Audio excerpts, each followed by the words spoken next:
Hi, welcome to Sonia's Book Talk. It's Black History Month. I'm going to highlight some Black authors.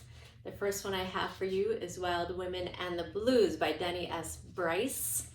This is historical fiction. Obviously, this is 1920s Chicago, so of course I gravitated to it, and it was really good. The main character, Honore, is a dancer.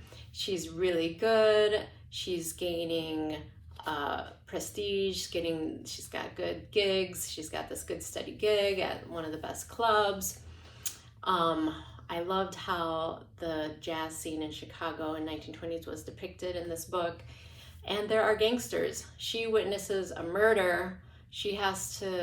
Now she's scared that these gangsters know that she was the witness.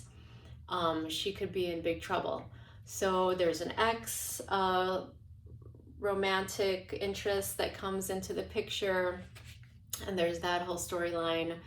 And then we have a storyline from the future of this researcher who's researching this time period and researching Honore. So we have that, but that bulk of the book is the 1920s Honore point of view. And then there's like that connection where the future researcher and is get that connection, but the main part was this historical part, which was my favorite part, and I recommend it. Very good.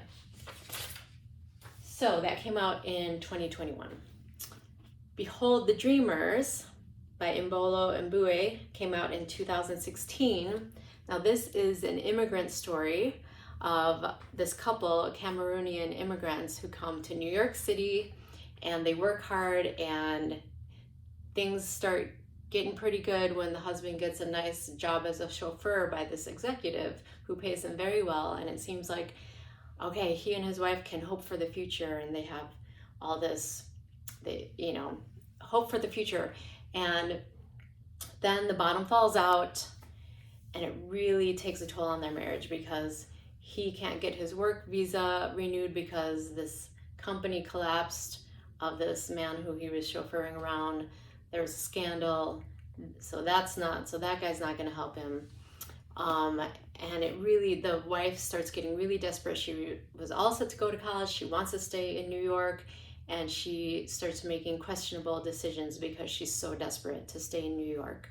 So this was heartbreaking. I really felt for the couple. I was really cheering for them. I couldn't put it down. I wanted to see what would happen, and I was happy with the ending. I'm not going to spoil it though.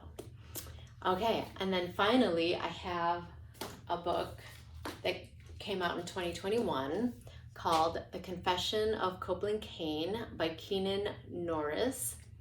And this book takes place in East Oakland. He's a Black youth. I listened to it actually, and the narrator was really good, really funny. But this deals with serious issues, but kind of in a satirical way. The police have been privatized.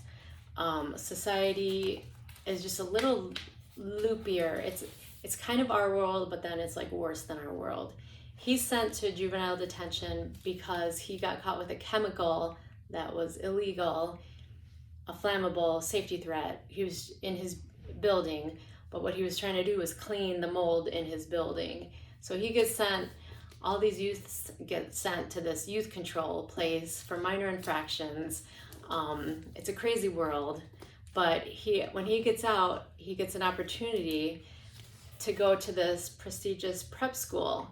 So that's where he finds himself. So this book it's kind of hard to explain. I actually wrote something out, but it was very clever because Copeland is so self-aware of the workings of the system, and he comments on it, and he can see the propaganda. He can see where society is headed and why it's headed that way. He knows the history.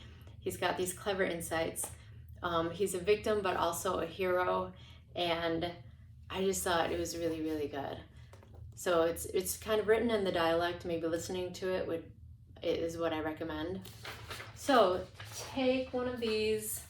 Come get one of these books, and thank you for joining me, and I will see you next time. Thanks. Bye.